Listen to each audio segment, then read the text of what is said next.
जहां एक तरफ एशिया कप 2025 का माहौल बहुत गर्म हुआ पड़ा है। टीम इंडिया इस वक्त दुबई पहुंच गई है, जहां पर अपना प्रैक्टिस सेशन भी उन्होंने शुरू कर दिया है। लेकिन वहीं दूसरी तरफ बीसीसीआई में भी इस वक्त उठा पटक का माहौल चल रहा है, क्योंकि बीसीसीआई का नेक्स्ट प्रेसिडेंट कौन बनेगा, इस पर सबकी नजरें टिकी हुई हैं।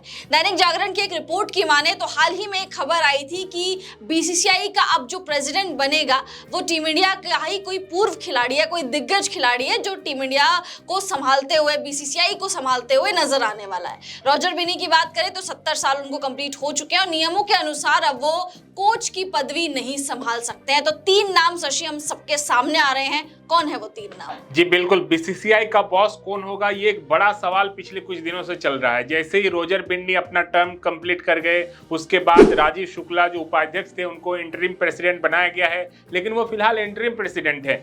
यानी कि प्रेसिडेंट कौन होगा, इसके लिए सितंबर के आखिर में जब एजीएम होगा बीसीसीआई का, उसमें सब कुछ तय होगा। कुछ ही दिन पहले हमने दर्शकों को बताया था कि दैनिक जागरण की एक रिपोर्ट आई थी कि कोई बड़ा क्रिकेटर इसमें शामिल हो सकता है। तो आपने देखा होगा कि बीसीसीआई में जो क्रिकेटरों के प्रेसिडेंट बनने की चलन की शुरुआत 2019 में हो गई थी, सौरव गांगुली, रोजर बिन्नी, और अब कहा जा रहा था कि कोई बड़ा क्रिकेटर जो है बीसीसीआई का प्रेसिडेंट बन सकता है। ऐसे में हमने एक जो पिछले कुछ दिनों के घटनाक्रम है उसको जोड़ा था, तो हमने पाया कि राजस्थान रॉयल्स के कोच के पद से राहुल द्रविड़ ने अचानक जो इस्तीफा दे दिया। तो इस्तीफा देने के बाद ऐसी संभावनाएं बन रही थी कि क्या वो राहुल द्रविड़ होंगे, जो एक बड़ा क्रिकेटर का नाम चल रहा था। लेकिन अब खबर आई है कि कोई 3 हैं, जो शख्सियत हैं वो सबसे आगे चल रहे हैं बीसीसीआई के प्रेसिडेंट बनने के दौर में। अब आपको बता देते हैं कि वो 3 शख्सियत कौन है। एक एक करके तीनों का चेहरा आपको दिखाते हैं और वो शख्सियत कहां है इस वक्त और क्यों बीसीसीआई प्रेसिडेंट बनने के रेस में वो आगे चल रहे हैं, ये भी एक एक करके आपको बता देते हैं। देखिए, सबसे पहला नाम तो है राजीव शुक्ला, जो फिलहाल इंटरिम प्रेसिडेंट हैं, यानी कि उपाध्यक्ष के बाद वो इंटरिम प्रेसिडेंट बनाए गए हैं। हो सकता है कि उन्हीं को एक्सटेंड कर दिया जाए। तो राजीव शुक्ला को क्रिकेट एडमिनिस्ट्रेशन में कई सालों का अनुभव है। 2015 में वो आईपीएल के चेयरमैन रहे और दिसंबर 2020 से बीसीसीआई के उपाध्यक्ष पद पर बने हुए हैं। उनका क्रिकेट एडमिनिस्ट्रेशन और राजनीति में खूब सारा अनुभव उन्हें बीसीसीआई अध्यक्ष पद के लिए सबसे बड़े दावेदारों में एक बना रहा है। तो राजीव शुक्ला इस रेस में सबसे आगे चल रहे हैं। हो सकता है कि राजीव शुक्ला को ही एक्सटेंड कर दिया जाए। इसके अलावा राकेश तिवारी, एक नया नाम सामने आया है। राकेश तिवारी आखिर हैं कौन? बिहार क्रिकेट एसोसिएशन के अध्यक्ष और भाजपा के वरिष्ठ नेता राकेश तिवारी को भी बीसीसीआई अध्यक्ष पद के दावेदार के रूप में देखा जा रहा है। राकेश तिवारी साल 2019 से ही बिहार क्रिकेट एसोसिएशन के प्रेसिडेंट पद पर विराजमान हैं। उन्हें भी राजनीति और क्रिकेट एडमिनिस्ट्रेशन में अच्छा खासा अनुभव है। भाजपा के हैं, तो हो सकता है कि वो भी इस वक्त इस सूची में आगे निकल सकते हैं, क्योंकि बीसीसीआई में भाजपा की कितनी पकड़ है, बीजेपी के लोगों की कितनी पकड़ है, अमित शाह जैसे लोगों की कितनी पकड़ है, ये आप सभी और हम सभी जानते हैं। तो राकेश तिवारी भी इसके कंटेंडर हैं। अगले जो हैं संजय नाइक।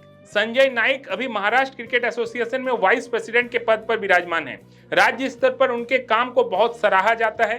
क्रिकेट एडमिनिस्ट्रेशन में उनका बैकग्राउंड और अनुभव उनके बीसीसीआई अध्यक्ष बनने की संभावनाओं को प्रबल बना रहा है। तो ये 3 चेहरे, 3 नाम आपको हमने बता दिए, राजीव शुक्ला, राकेश तिवारी, संजय नाइक। राकेश तिवारी, जैसा कि आपको हमने बताया कि बीसीसीआई प्रेसिडेंट बनने के लिए दूसरे नंबर पर चल रहे हैं, इसलिए चल रहे हैं कि बिहार क्रिकेट एसोसिएशन में उनका एक लंबा अनुभव रहा है और साथ ही साथ बीजेपी से जुड़े हैं। ये एक बड़ा फैक्टर उनके साथ काम कर सकता है। उसके अलावा संजय नाइक भी है। श्रद्धा?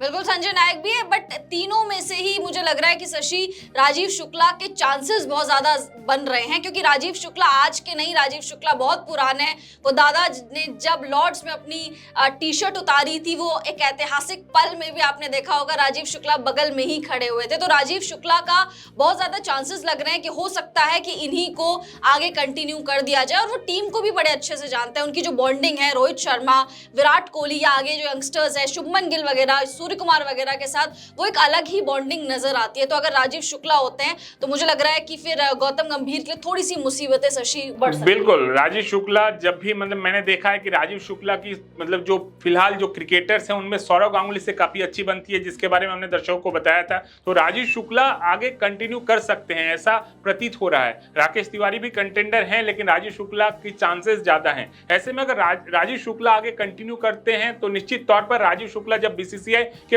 फुल फ्लेज बॉस बन जाएंगे, क्योंकि अभी तो वो फुल फ्लेज नहीं है। जैसे ही वो फुल फ्लेज बन जाएंगे तो अपने तरीके से बीसीसीआई को चलाने की कोशिश करेंगे। और राजीव शुक्ला की सौरव गांगुली से मैंने इसलिए कहा क्योंकि राजीव शुक्ला उस वक्त से इंडियन क्रिकेट से जुड़े हुए हैं जब सौरव गांगुली का राज चलता था इंडियन क्रिकेट में। उस वक्त से सौरव गांगुली के साथ उनके अच्छे संबंध है और ऐसा रिपोर्ट्स भी है कि सौरव गांगुली से कुछ दिन पहले ही इस बात को लेकर राजीव शुक्ला और सौरव गांगुली के बीच बात भी हुई थी कि क्या वो इंडियन क्रिकेट में कोचिंग के लिए इंटरेस्टेड हैं। सौरव गांगुली ने हामी भरी थी। तब राजीव शुक्ला ने उनको आश्वासन दिया था कि बिल्कुल गौतम गंभीर के बाद आप इंडिया के अगले कोच के तौर पर देखे जा सकते हैं। तो इसी बीच खबर यह भी आई कि प्रिटोरिया कैपिटल्स जो साउथ अफ्रीका T20 टीम है उनके कोच पहली बार बने सौरव गांगुली। तो कोचिंग के क्षेत्र में भी सौरव गांगुली ने अब कदम रख दिया है। तो काफी सारी कड़ियों को जोड़ते हुए पाया जा सकता है कि राजीव शुक्ला अगर बीसीसीआई के प्रेसिडेंट मतलब फुल फ्लेज प्रेसिडेंट बनते हैं तो निश्चित तौर पर वो सौरव गांगुली कोचिंग में वो ला सकते हैं और गौतम गंभीर के लिए मुश्किलों भरा दिन आ सकता है। और वो भी तब अगर अब एशिया कप आ रहा है, एशिया कप में अगर इंडियन टीम अच्छा करे तो अच्छा है, नहीं करे तो फिर गौतम गंभीर के लिए आगे राह बहुत मुश्किल हो सकती है।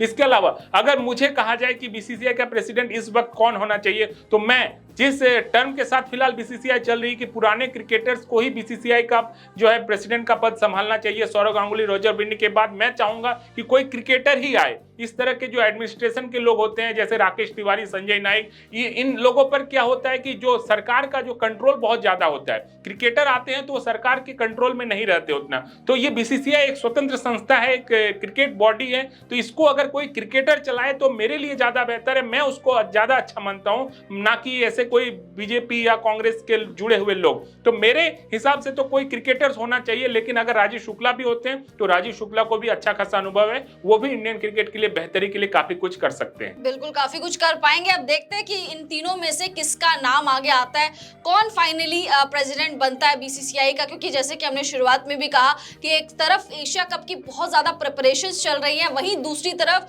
ये सवाल कि भाई प्रेसिडेंट कौन बनेगा, ये अभी से नहीं, ये काफी टाइम से सुनते हुए आ रहे हैं हम कि भाई राजीव शुक्ला का नाम आ रहा है, इनका नाम आ रहा है, उनका नाम आ रहा है, तो बहुत सारे नाम आ रहे हैं। बट अभी जो फाइनली कंटेंडर की लिस्ट में सबसे ऊपर है वो मिस्टर राजीव शुक्ला ही है। अब देखते हैं क्या बीसीसीआई इसमें फैसला लेती है। फिलहाल इस वीडियो में इतना ही। आप लोग कमेंट्स करके बताइए कि इन तीन नामों में से आप क्या चाहते हैं कि किसको मौका मिलना चाहिए, या फिर जैसे कि शशि ने बताया कि भाई एडमिनिस्ट्रेटिव डिपार्टमेंट को छोड़ के या किसी पर्टिकुलर पार्टी के इंसान को छोड़ के, किसी पर्टिकुलर पार्टी वाली चीजों को छोड़ के आप किसी पूर्व क्रिकेटर की ओर जाइए, जैसे कि दैनिक जागरण की रिपोर्ट भी थी।